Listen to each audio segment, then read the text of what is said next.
Bonjour à toutes et à tous, c'est un véritable phénomène de société, le bio s'est installé durablement dans nos assiettes. D'après une étude récente, 3 Français sur 4 déclarent consommer du bio au moins une fois par mois. Et pourtant, nous sommes 60% à déclarer avoir des doutes sur les informations fournies sur ces étiquettes. Alors, peut-on avoir confiance? Quels sont les labels? Quels contrôles sont effectués et surtout par qui? On en parle tout de suite avec notre expert.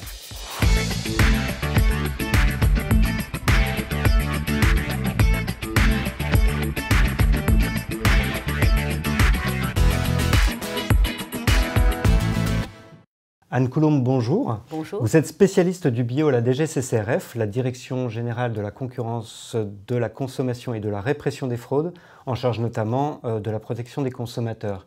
Alors, j'ai une première question toute simple. C'est quoi un produit bio? Alors, un produit biologique, c'est un produit qui répond aux exigences de la réglementation européenne, et à savoir, ces exigences sont le respect de l'environnement, de la biodiversité et d'un haut niveau de bien-être animal. Les produits sont certifiés bio, les producteurs s'engagent dans une démarche et sont contrôlés par un organisme certificateur indépendant.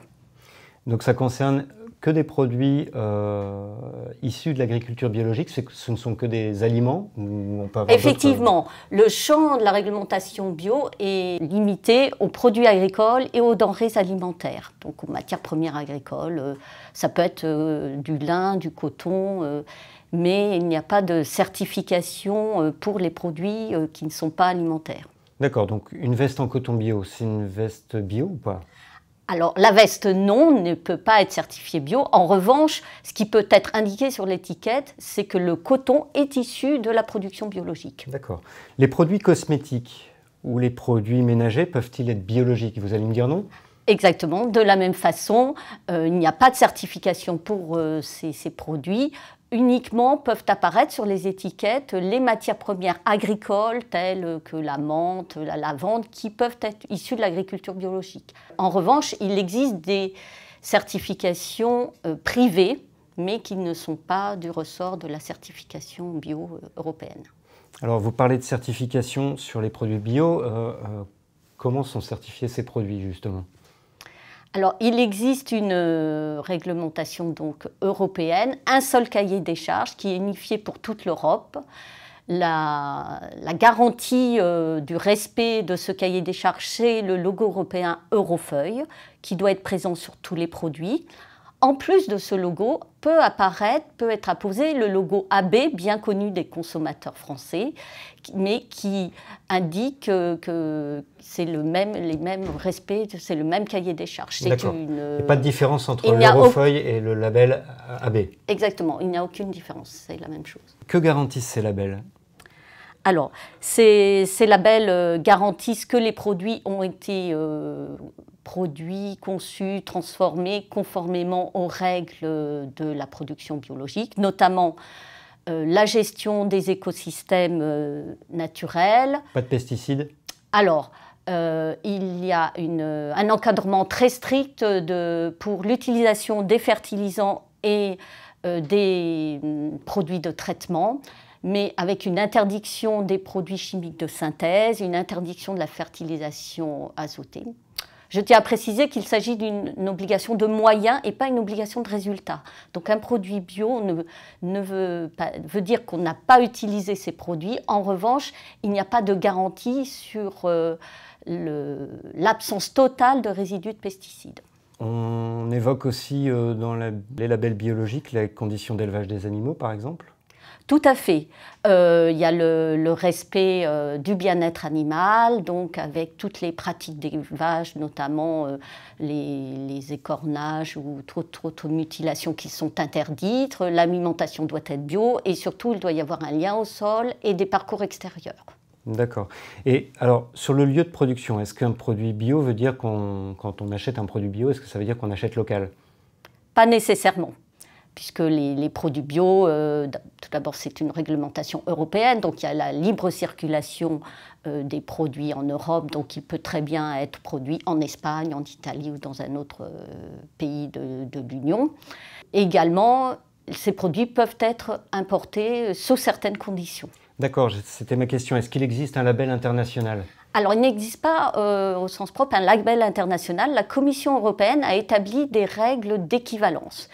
Et pour s'assurer que, effectivement, les produits que l'on importe de pays tiers sont bien fabriqués de façon équivalente aux règles de production européennes, chaque produit doit être accompagné d'un certificat à l'import. Et ce certificat est contrôlé à l'entrée sur le territoire européen. En France, ce sont les services de la DGCCRF qui contrôlent ces envois de produits bio. Et dans une moindre mesure, nos collègues de l'agriculture qui contrôlent les produits animaux et l'alimentation animale. Donc il y a un réel contrôle à l'entrée sur le territoire. D'accord. Et alors pour les produits qui sont fabriqués au sein de l'Union européenne, quels sont les contrôles de la filière bio en amont? En amont, c'est l'INAO, l'Institut national de l'origine et de la qualité, qui en charge la certification. Il délègue ces contrôles à des organismes certificateurs qui sont au nombre de 10 en France. Des organismes indépendants? Des organismes accrédités, indépendants et agréés. Et ce sont ces organismes qui vont tous les ans, à minima une fois par an, faire le contrôle chez le producteur, contrôler son système de production, il va vérifier ses cahiers de culture, il va se rendre sur les cultures dans l'élevage, vérifier qu'il n'y a pas de produits interdits, il peut faire des prélèvements, il vérifie également qu'il y a une traçabilité, il vérifie que ses fournisseurs sont également certifiés bio, parce que c'est une grande règle dans la production des produits biologiques, il y a une traçabilité tout au long de la chaîne. Alors, on a parlé du contrôle en amont, mais du coup en aval, sur les marchés, comment ça se passe? Sur les marchés, c'est le rôle de la DGCCRF de vérifier que dès lors qu'un produit porte une mention bio, il est conforme au règlement, c'est-à-dire qu'à la fois l'opérateur a été certifié pour la production de ce produit et que le produit répond aux règles de production. Donc la DGCCRF mène une enquête annuelle sur ces produits. D'accord, et les contrôles peuvent être inopinés? Les contrôles sont toujours inopinés par les agents de la DGCCRF, tout à fait. D'accord. Si j'ai un doute en tant que consommateur sur un produit, j'ai acheté un produit qui porte une étiquette l'Eurofeuille ou le label agriculture bio, et que j'ai un doute, qu'est-ce que je peux faire? Alors déjà, vérifier que le produit porte bien l'Eurofeuille, porte bien aussi le code de l'organisme certificateur. Il est obligatoire sur tous les emballages de produits bio. Et ce code est composé de 2 lettres qui sont le code international du pays où il a été produit. Par exemple, un produit français certifié en France commencera toujours par FR. Après, vous avez bio et un numéro d'ordre. Alors par exemple, si vous voyez un produit FR Bio 01, en France, c'est le code d'EcoCert, FR Bio 10, c'est le code de Bureau Veritas. Et pour connaître le code de l'OC, on peut se rendre sur le site de l'agence bio qui liste tous les codes des organismes certificateurs agréés en France. Après, si vous avez un doute sur l'opérateur, il y a aussi possibilité sur l'annuaire des opérateurs français qui est également sur le site de l'agence bio de taper le nom de cet opérateur et de rechercher sa fiche sur laquelle vous aurez la date d'entrée en certification, l'organisme certificateur qui assure sa certification et un lien qui permet d'aller même jusqu'au certificat et voir quel type de produits sont certifiés. Alors, si je constate une infraction, vers qui je peux me tourner? Il faut se tourner vers les services locaux de la DGCCRF, la direction départementale, la protection des populations, et signaler cette infraction. Dès que nous avons des signalements d'infraction ou d'utilisation de faux certificats, nous intervenons immédiatement pour faire cesser l'infraction. Anne Coulon, merci. Merci.